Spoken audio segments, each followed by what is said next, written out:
Bonjour tout le monde, je m'appelle Sheila. Aujourd'hui, je suis accompagnée de Mathieu Host, qui est en fait le fondateur de Oleka Canva. Oleka Canva, c'est parti d'une idée en 2020 qui était en fait de commencer une entreprise qui est de donner une certaine forme d'art à la maison, donc d'apporter une certaine forme d'art dans le milieu du design intérieur.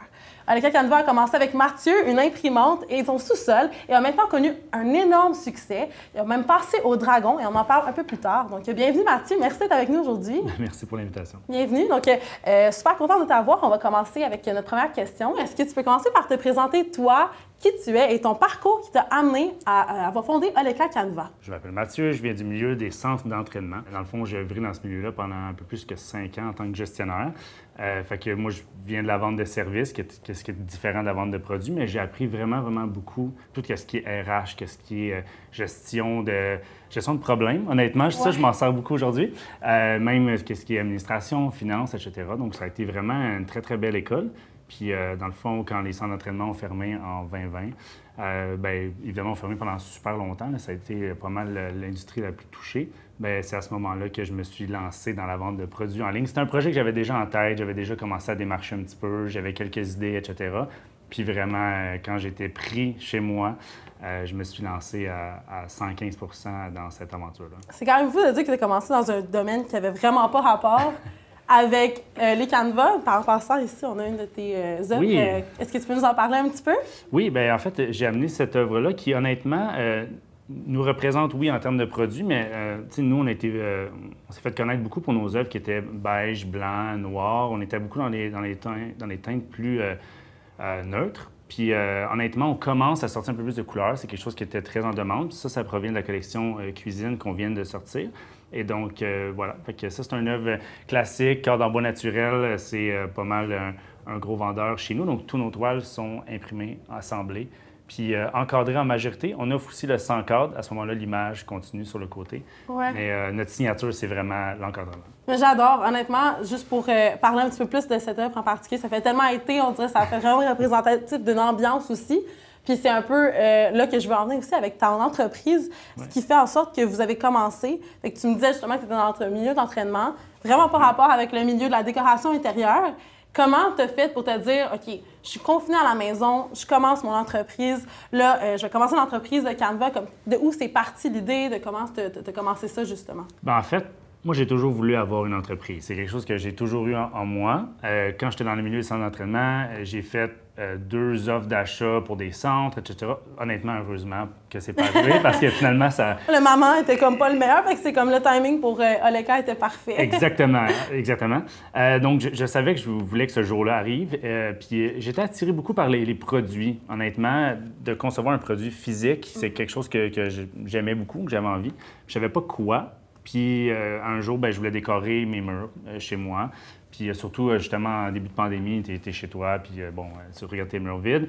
Et on cherchait sur Instagram, on cherchait sur Pinterest, ma copine et moi. Puis tout ce qu'on trouvait comme inspiration, ce qu'on aimait, ce qu'on avait envie d'avoir, bien, on le retrouvait pas dans les magasins de grande surface. On allait magasiner dans des grands magasins et on trouvait beaucoup de la photographie, du noir et blanc, des Buff Island ou ces trucs-là qu'on voit depuis des années. Puis ce qu'on voyait, par exemple ça, ou d'autres styles, bien, on n'était pas capable de l'avoir. Il fallait acheter aux États-Unis, en Europe, etc.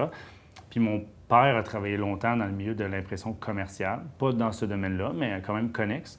Puis je l'ai appelé, j'ai demandé c'est-tu compliqué, imprimer sur toile, ça coûte cher une imprimante, comment ça marche?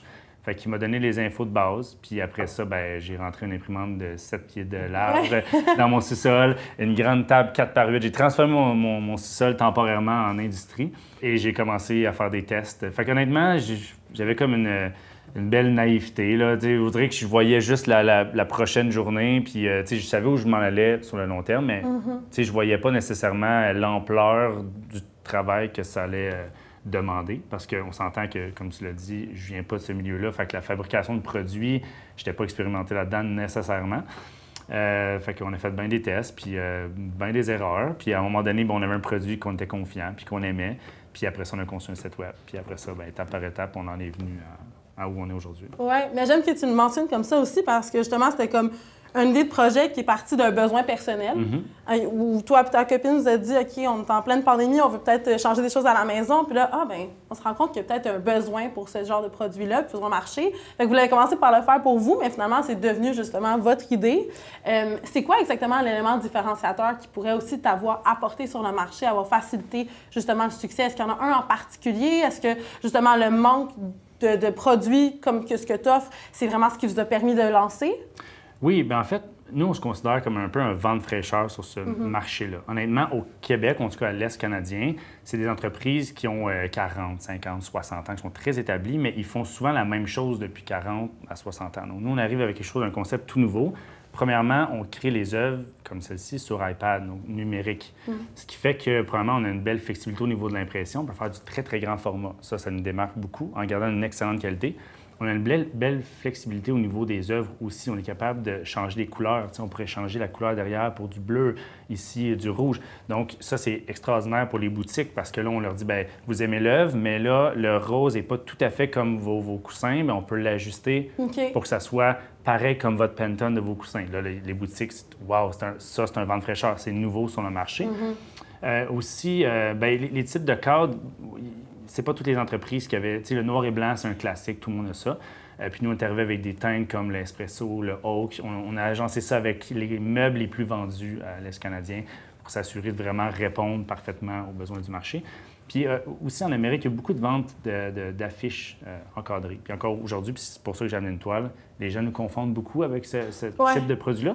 Puis c'est un super produit, mais c'est autre chose. Donc, tu sais, nous, notre produit, il n'y a pas de vitre, c'est mat. Donc, on a fait vraiment la toile pour qu'elle soit, qu'il n'y ait aucun reflet dedans, parce qu'on aimait ce style-là. Puis souvent, quand on a des collections plus impressionnistes, ça crée un style un peu plus vintage, ça crée un style un peu plus artisanal. Fait que c'est un peu ce style-là qu'on veut aller chercher aussi, c'est un peu notre signature. J'adore, puis c'est vrai que votre produit est super adaptable. Vous avez même un service, si je ne me trompe pas, de toile personnalisable, qui est en fait une chose qui vous démarque aussi beaucoup. Ouais. J'ai l'impression que c'est rare qu'on va rencontrer une entreprise qui va vraiment pouvoir faire quelque chose sur mesure. Est-ce que tu peux nous parler de ce service-là aussi, puis comment ça a peut-être changé votre entreprise ou votre offre? Oui, définitivement. En fait, quand j'ai lancé l'entreprise au départ, je pense que la question la plus souvent posée, c'était « est-ce que je peux imprimer ma photo? » Puis c'est étrange parce que moi, je me disais, tu sais, il y en a beaucoup des compagnies qui font de l'impression de photos puis qui impriment ça sur toutes sortes d'affaires, des chandails, des posters, des toiles. Mais pourtant, les gens posaient toujours la question. Donc, j'ai décidé de le faire, commencer à le faire manuellement. Donc, je prenais les photos par courriel, je les ajustais moi-même manuellement, j'ai renvoyé aux clients. Donc, il y avait beaucoup d'échanges courriels. Il y a des gens qui abandonnaient en cours de route. Puis bon, donc, honnêtement, c'était un parcours qui était lourd, mais... des deux côtés, autant pour le client que pour nous, mais on le faisait quand même. Puis tranquillement, pas vite, je pense que les gens ont aimé le fait qu'on était très flexible. C'est-à-dire que tous les formats étaient possibles. Nous, on fabrique après commande. Donc, on a de l'inventaire physique de matières premières, mais pas de produits. Donc, on peut fabriquer 22 pouces par 37 pouces si c'est ça qui fit à un endroit précis de votre maison. Puis ça, c'était quelque chose qui n'existait pas nécessairement, ou en tout cas pas très accessible. Donc, je pense que les gens aimaient beaucoup ce service-là. Donc, on a commencé à faire du personnalisé tranquillement. Puis, à certains moments de l'année, je dirais novembre, décembre en particulier, mais à d'autres moments, la fête des mères, la fête des pères, etc., c'est un service qui est très populaire et qui est maintenant disponible en ligne. Ouais. Donc, oui, donc en fait, on a commencé à faire des recherches, à savoir comment on pouvait prendre ce processus-là qui était un peu plus laborieux puis le rendre plus user-friendly.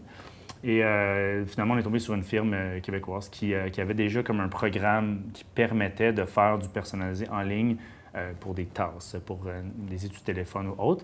Et ils ont adapté leur plateforme pour notre service, en fait, ce qu'on faisait. Et ça a été quand même un bon parcours. Ça a été pris plusieurs mois, mais on l'a intégré. Puis présentement, on est extrêmement contents. Honnêtement, on n'a presque pas de questions par rapport à ça. Les consommateurs vont sur le site, ils font tout par eux-mêmes, tout est là. On l'a ajusté au fil du temps, mais en ce moment, ça nous permet de vraiment faire tout ce qu'on faisait avant, mais clé en main. On reçoit le print de notre côté, déjà prêt, tout est là. Fait que c'est vraiment extraordinaire. Bien, c'est super cool que tu en parles parce qu'on va en parler un peu plus tard aussi, la transformation numérique, qu'est-ce que ça a eu, en fait, le numérique en général dans l'entreprise, la place que ça prend. On va parler aussi un petit peu plus en détail de ce projet-là, justement, qui était comme de passer à cette façon de faire qui était manuelle, à la mitaine, à justement numérique là, avec la plateforme. On va pouvoir en parler un peu plus tard, mais c'est vraiment cool que vous avez pu implémenter ça dans votre compagnie pour justement faciliter, pas juste pour vous la vie, mais celle des clients, puis certainement aussi pour pouvoir les retenir, parce que dans un monde où est-ce que justement c'est un back and forth avec le système de courriel, vous avez dû aussi perdre un certain nombre de personnes juste parce que c'est compliqué, c'est long. Là, aujourd'hui, j'imagine que c'est beaucoup plus facile. Fait que, on va en parler un peu plus tard. Avant, par contre, je veux quand même rester sur le point de départ qui est quand vous êtes parti d'entreprise, c'était quoi exactement le mindset, l'énergie que tu avais? Je sais aussi qu'avec ton partner, je pense que c'est Jérémy son prénom? Oui, on salue. Jérémy, ton partner, vous avez parti un peu ensemble. C'était quoi exactement comme le mindset que vous aviez, qui vous a apporté à avoir ces idées de grandeur, qui vous a amené à vraiment comme être ce que vous êtes aujourd'hui? Bien, en fait, initialement, moi, la première année, je l'ai fait seul. Jérémy est arrivé l'année 2. OK. Mais en fait, quand j'ai lancé l'entreprise, comme je le disais tantôt, j'avais vraiment une grande naïveté. Donc, c'est-à-dire que j'avais beaucoup d'ambition, puis j'avais comme pas en tête nécessairement les embûches ou tout le travail que ça allait. Tu sais, je savais que ça allait du travail, mais je savais pas autant que ça. Fait que je pense que c'est ça vraiment qui a fait qu'on a avancé, parce qu'honnêtement, avoir su tout le travail, peut-être que j'aurais été plus sur le frein. Mais bref, moi, je voyais ça super gros. Puis même quand j'en parlais à des amis, des proches, j'étais dans mon sol, j'avais eu 2 ventes, puis je fabriquais mes 2 ventes à main. Puis je racontais à des amis, ah oui, dans 2-3 ans, là, on va avoir une manufacture, ça va être gros, on va vendre partout. Puis ils étaient comme, ah, lâche pas. Mais tu sais, je veux dire, ils m'encourageaient, mais je pense que deep down, ils se disaient, ouais, tu sais, je veux pas dire que ça va être tough, mais ça va être, je pense. L'ambition, des fois, a floué un peu. Là. Exact, c'est exactement ça. Ouais.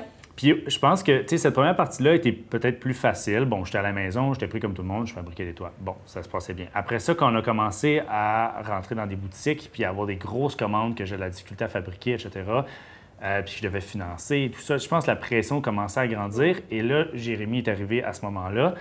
Jérémy, en fait, il faisait son bac en marketing, puis je l'ai embauché à la fin de son bac comme pour une partie de stage. Donc, il a fait son stage, puis finalement, quand il a fini, il a embarqué comme actionnaire. C'était la première personne que je rencontrais qui avait la même ambition que moi. C'est la première personne à qui je racontais un peu mes idées de grandeur, puis qui était comme... Ah ben oui, c'est sûr qu'on fait ça. Ben oui, c'est logique, on va aller là, on va aller là, ça a du sens. Puis je voyais qu'il croyait autant que moi, fait que je pense que c'est ça qui a été le déclic parfait. Puis après ça, tu sais, Jérémy est mon opposé, honnêtement. Là, on est complètement à l'opposé, puis c'est ça qui fait que c'est ce bel équilibre, et vraiment. Fait que c'est ça. Ça m'a aidé beaucoup par la suite. Très cool. Bien, c'est le fun aussi parce que ça vous amène à apporter des côtés différents à l'entreprise, malgré que vous avez une vision qui est semblable. Hein? C'est ça aussi. Oui, c'est que vous pouvez vous équilibrer là-dedans. Puis, tel que mentionné un peu plus tôt, vous avez fait l'émission Les Dragons. Ça vous a été une belle opportunité. Je pense aussi que ça vous a mis sur la map. Ouais. Est-ce que tu peux nous parler un peu de cette expérience-là? Comment ça vous a peut-être permis d'être comme parmi les grands poissons dans l'océan? Comme, ça peut être intimidant, mais en même temps, c'est une super belle opportunité. Est-ce que tu peux nous en parler un petit peu? Oui. Bien, en fait, je vais expliquer un peu comment fonctionne l'émission pour ceux qui ne savent pas. Dans le fond, tu fais, il y a tout un parcours avant, tu as des entrevues, etc. Puis finalement, quand tu es choisi, il y en a à peu près 80, 70-80 qui sont choisis pour faire le tournage. Donc là, tu te présentes là cette journée-là, tu as 4 brands en avant-midi, 4 autres en après-midi. Et puis là, il en tourne 70-75. Et ils en choisissent qu'une quarantaine pour la télévision. Ouais. Donc, ils en coupent une trentaine qui, ils n'ont pas eu d'offre ou il n'y a pas d'étincelle qui s'est passé pour l'entrevue ou rien qui était, c'est de la télé, il faut qu'il y ait quelque chose qui se passe.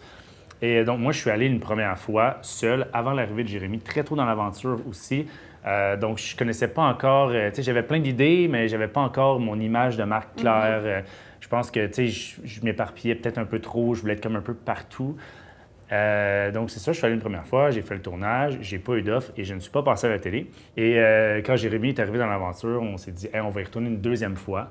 Donc, j'ai écrit à ma recherchiste, est-ce que je peux y aller une deuxième fois? Elle a dit, ben oui, juste pas mentionné pendant le tournage que tu es déjà allé une première fois, puis fais-le.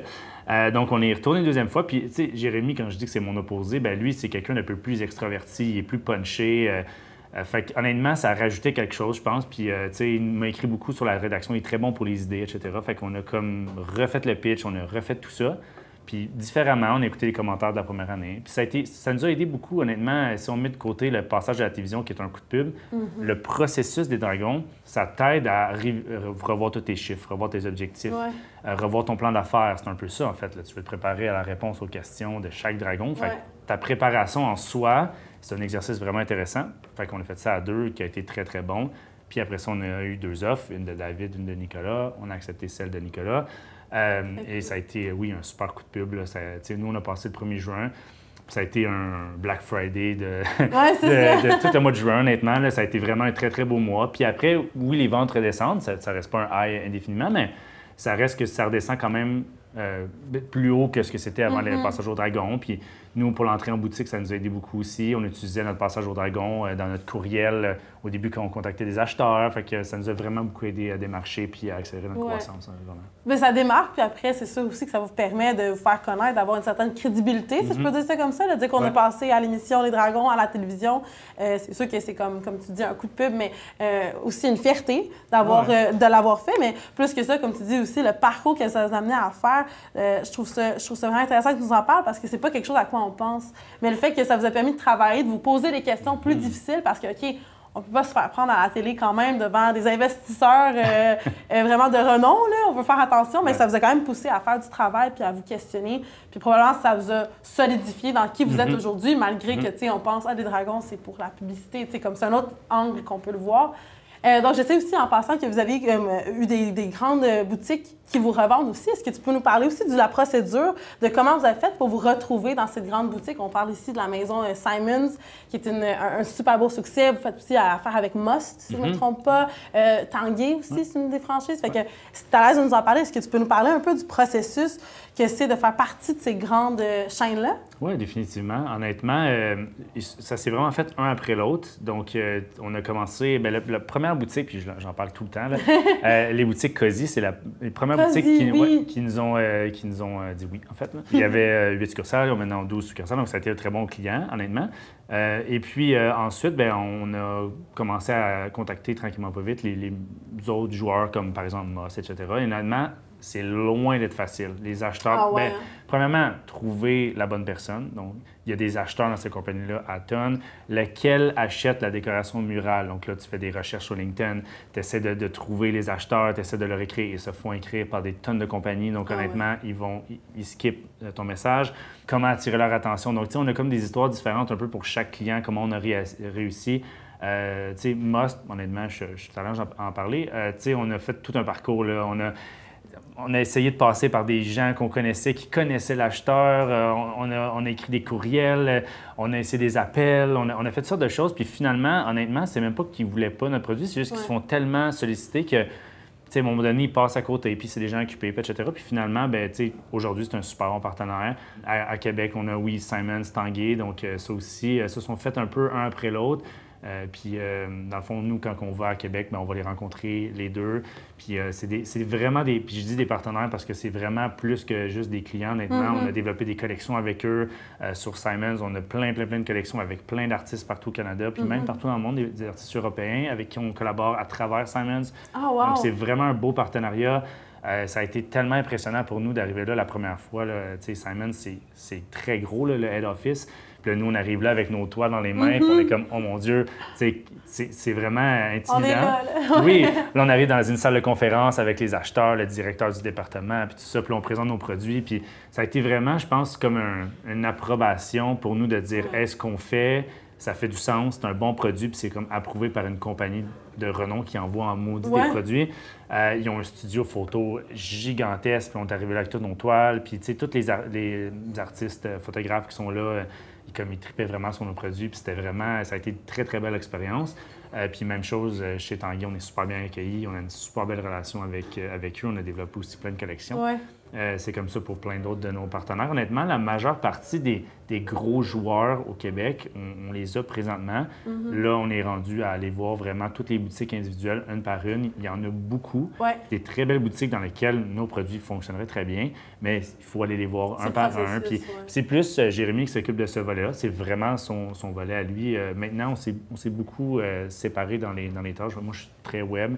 Puis lui, il va faire du PR. Fait qu'il va rencontrer des boutiques une à une, comme ça, puis etc. Donc, il développe les relations avec tous les acheteurs. Je trouve que c'est quand même super impressionnant d'en parler aussi parce que vous auriez pu être une entreprise qui faisait juste de la vente en ligne, comme à la base tu voulais, mais finalement, non, vous êtes allé vers des acheteurs, puis justement des boutiques clients qui peuvent revendre, vous avez des partenariats. Puis j'adore l'anecdote que tu me racontes quand tu es arrivé dans la maison, justement, Simon, parce qu'on en a reparlé au passé, moi et toi, puis c'était comme un peu ton aha moment parce que tu as réalisé avec Jérémy comme OK, on a peut-être quelque chose là, au bout du fil de tout ça, puis c'est comme vraiment impressionnant de se dire hey, mon entreprise, elle vaut quelque chose, on a notre place parmi tous ces grands-là.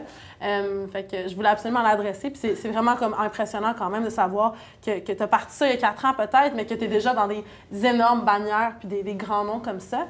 Tu viens de mentionner en fait qu'il est un peu plus web, et donc on va retourner sur notre petit sujet de transformation numérique. Oui.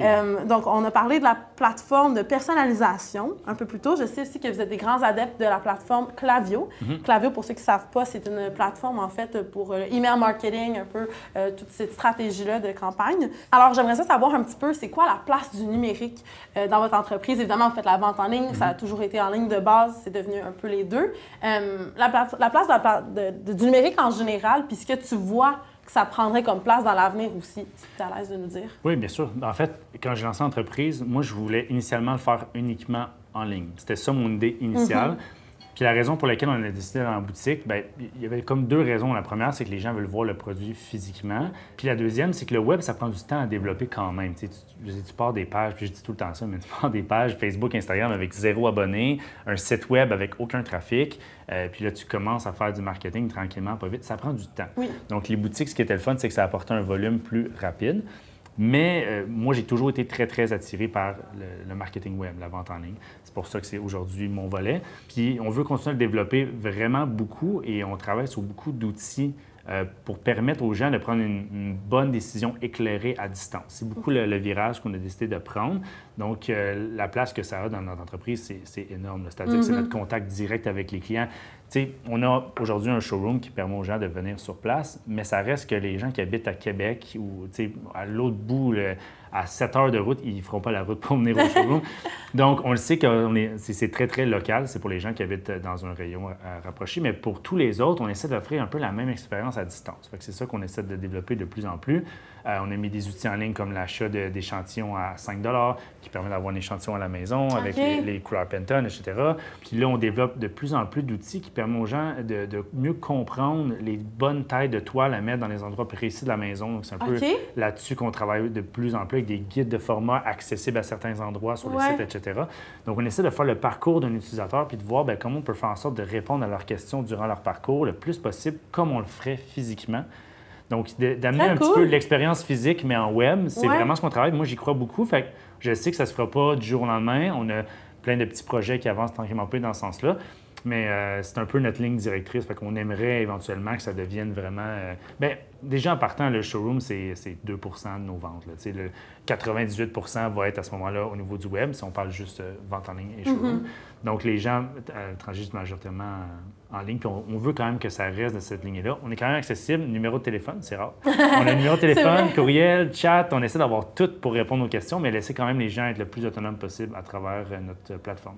Ben oui. Est-ce que tu vois que ça facilite vos tâches aussi à l'interne? C'est sûr que ça doit apporter une certaine facilité de gestion, de se dire que tout se fait de façon numérique. Est-ce que, en termes d'équipe et tout ça, vous le ressentez, cette chose-là? Oui, définitivement. Honnêtement, comme je parlais tantôt, il y avait des choses qu'on faisait très manuellement au début, le Canva personnalisé, entre autres, mais d'autres choses aussi. Il y avait des gens, des fois, qui nous posaient des questions par rapport à faire des toiles plus petites, plus grandes, changer les couleurs, etc., ce genre de choses-là.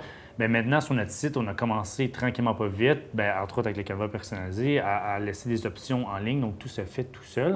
Puis ça facilite vraiment beaucoup. Honnêtement, avec le volume d'aujourd'hui, ce serait presque impossible de faire ça manuellement. Donc, une chance qu'on a fait ça tôt. Le Canva personnalisé, on reçoit la toile déjà dans le template. Fait que la vente rentre tout seul, la toile arrive là, on fait juste basic print, on imprime. Ça se fait aussi bien que tout le reste de notre site où c'est des modèles, où c'est nos modèles, que tout est déjà prêt. Donc, pour nous, oui, c'est un gros game changer. Ben oui. Puis, par rapport à Klaviyo en soi, je sais que toi, c'est un peu ton dada à toi, c'est un petit peu ton outil favori. Est-ce que tu peux me parler un petit peu de comment vous utilisez le email marketing dans votre stratégie générale, dans votre plan de match? Oui, bien sûr. En fait, évidemment, il y a plein de stratégies marketing qui existent, puis on les fait pas mal tous. Mais dans notre industrie, avec notre type de produit, ce qui marche le mieux, comme je disais tantôt, c'est vraiment d'encadrer les clients puis leur donner des ressources parce que c'est pas facile d'acheter une toile en ligne. Est-ce que la couleur va être bonne? Est-ce que la taille va être bonne? Le cadre, c'est quoi l'épaisseur? Etc. Il y a tellement de questions que ce qu'on a décidé de faire, c'est vraiment mettre l'emphase sur répondre à ces questions-là puis aider les gens à travers notre site, oui, mais à travers notre infolette. Donc, on n'est pas très dans le achète maintenant, voici 10 etc. Parce qu'on n'a pas un produit d'achat impulsif. Puis c'est pas ça qu'on veut non plus parce qu'on veut le moins de retours possible. On veut pas que les gens soient pris avec leur toile. On veut que les gens soient contents de leur produit. Une toile là, que tu mets en haut de ton lit là, qui mesure 48 pouces de large, là, puis tu vas voir tous les jours, on va aller te coucher, puis le matin, tu veux l'aimer. C'est là-dessus qu'on mise beaucoup. Donc, oui, tu disais day-to-day, oui, c'est vraiment ça. Sur Klaviyo, tous les jours, il y a Maude, dans le fond, qui est notre graphiste, qui fait tous les visuels au niveau du site web, tout ça, mais au niveau de Klaviyo. Donc, on travaille ensemble. Moi, je suis plus en stratégie, puis elle est plus en tout ce qui est visuel. Exactement. Fait que, on est à peu près à 2-3 campagnes par semaine, et puis on a vraiment pas mal tous les flows.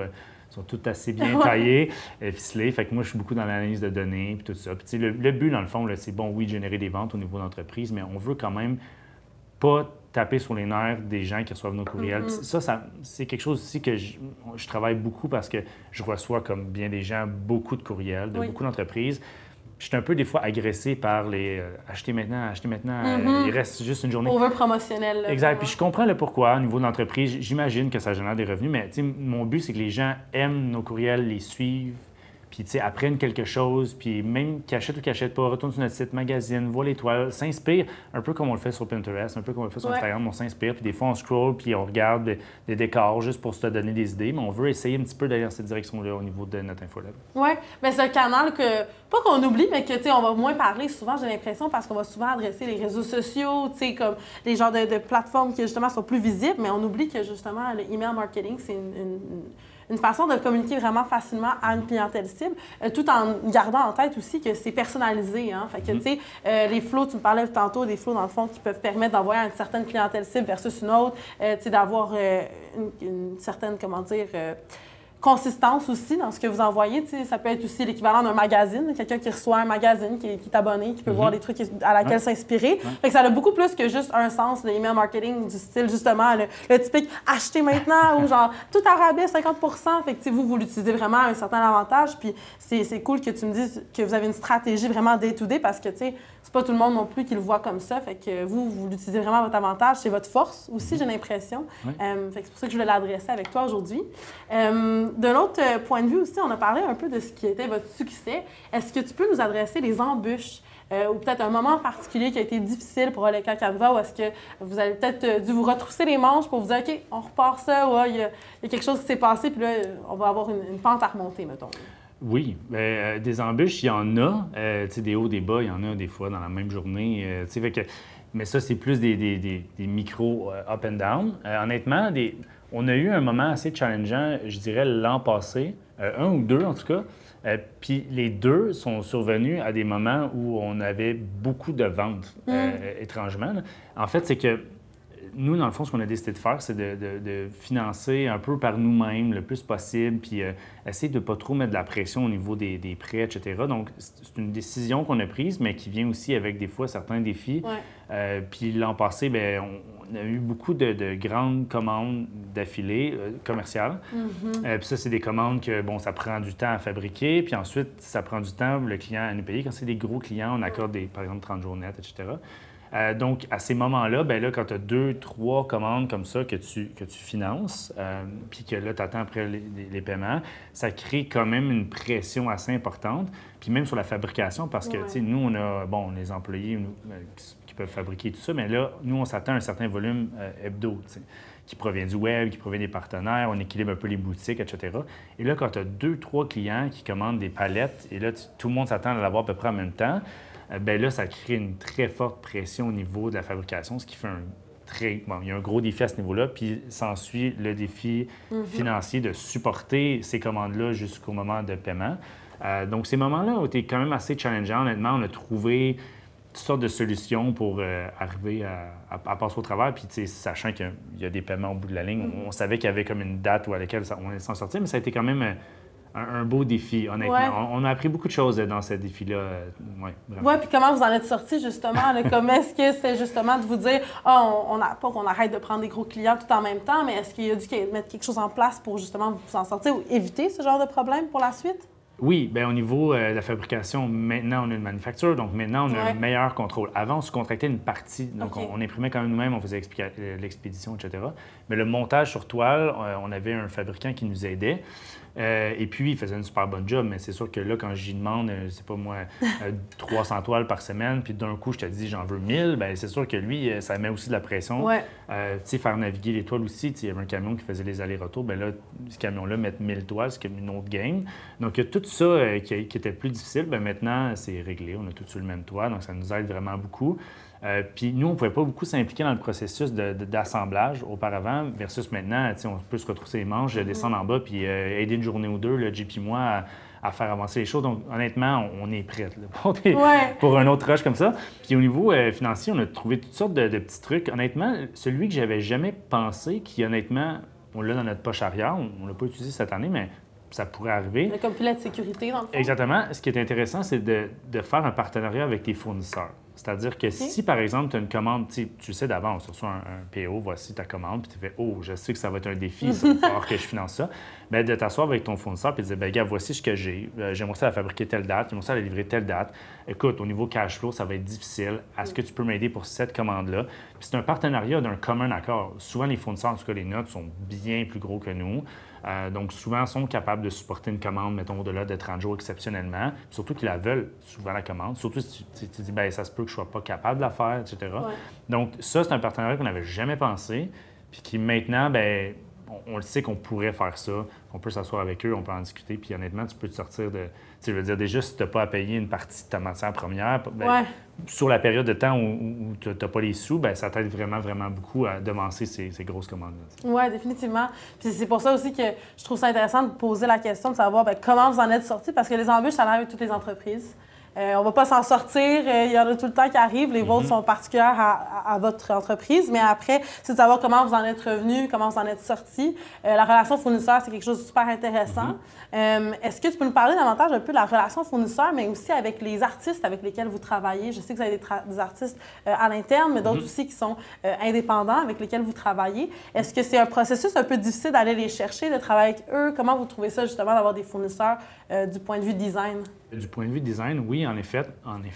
Initialement, on avait vraiment juste des artistes. Donc, on travaillait seulement avec des artistes qui avaient eux-mêmes déjà leurs œuvres, puis ils les mettaient sur notre site web.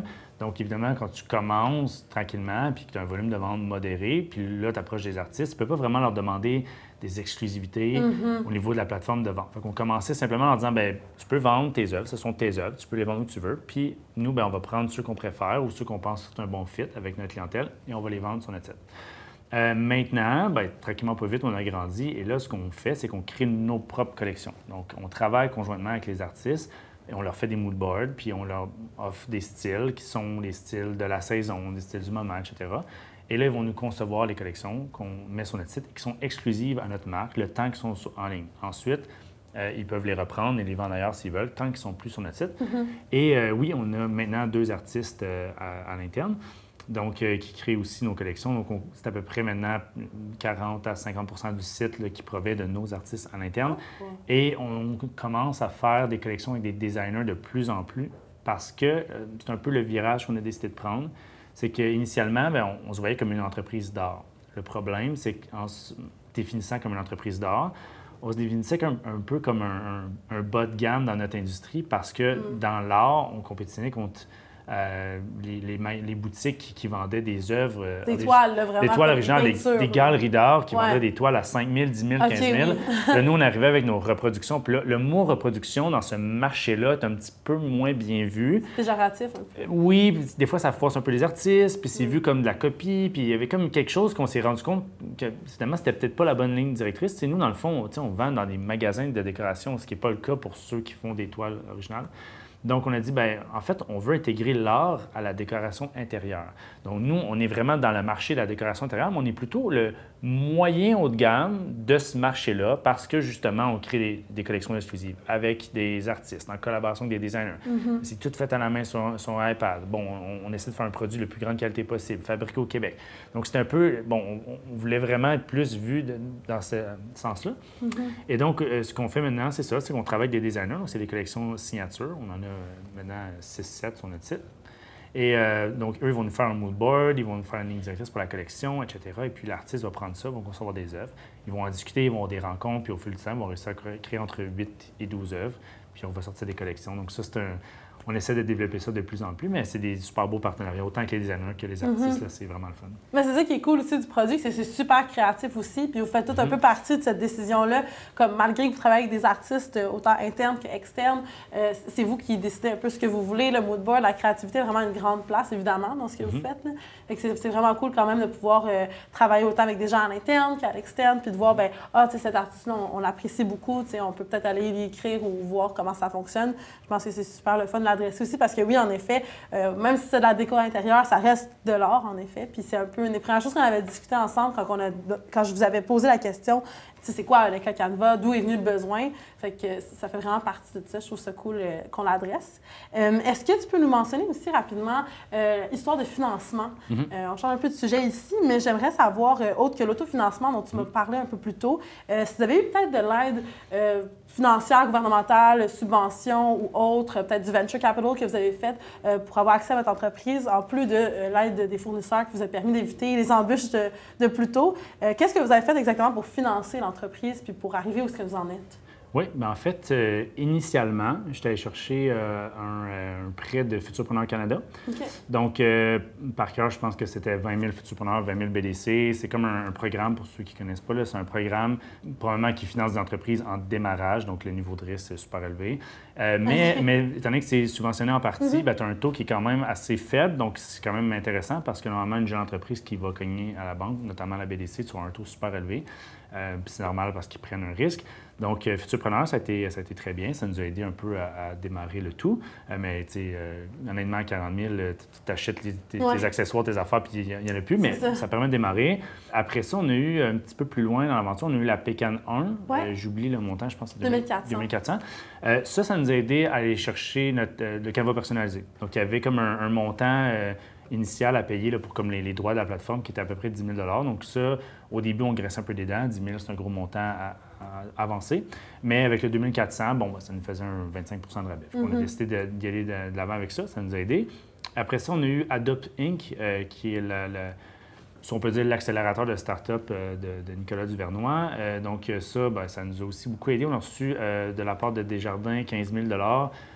Donc ça a été vraiment extraordinaire. C'était un 15 000 juste qui n'avait pas nécessairement on n'avait pas besoin de prouver des factures ou quoi que ce soit. C'était vraiment juste pour aider l'entreprise. Wow. Donc à ce moment-là, on développait probablement la plateforme personnalisée un peu plus. Puis on avait d'autres projets web, donc on l'utilisait beaucoup pour le web. Par la suite, au moment où on commençait à avoir justement là, beaucoup de commandes, de clients importants, on avait beaucoup financé. C'était nouveau un peu pour nous de devoir devancer autant de production. On a été chercher un directeur de compte chez Desjardins. Okay.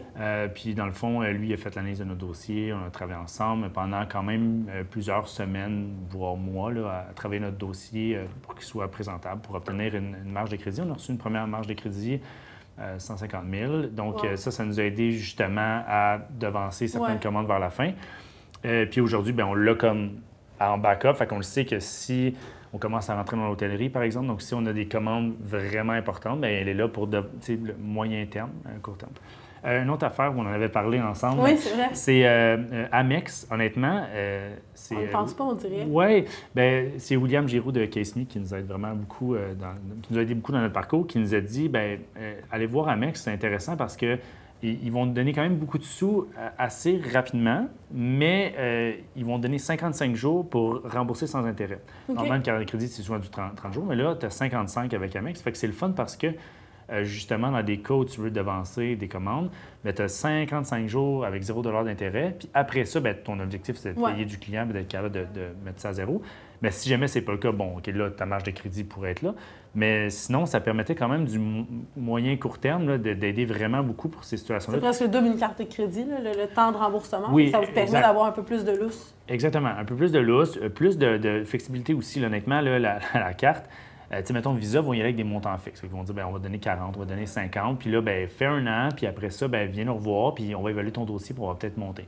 Tandis qu'Amex, c'est flexible. C'est-à-dire que, ils donnent 40, si tu rembourses bien, puis ça va bien, ça va monter à 60, 80, 100, 120 super vite.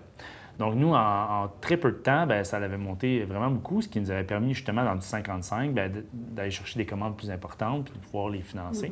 Fait que ça nous a vraiment beaucoup aidé. C'est cool. Vraiment le fun que tu en parles parce que c'est quelque chose à quoi on pense pas nécessairement, justement. Puis moi, c'est la première fois que j'en entendais parler de cette stratégie-là. Puis dans votre cas, à vous, je pense que ça vous a sauvé peut-être une couple de fois aussi là, pour justement avoir des grands clients et tout ça. Mais votre stratégie de financement aussi, justement, vous avez eu de l'aide un peu partout. Mais malgré ça, vous avez quand même commencé de vos propres poches. C'est parti de vous autres.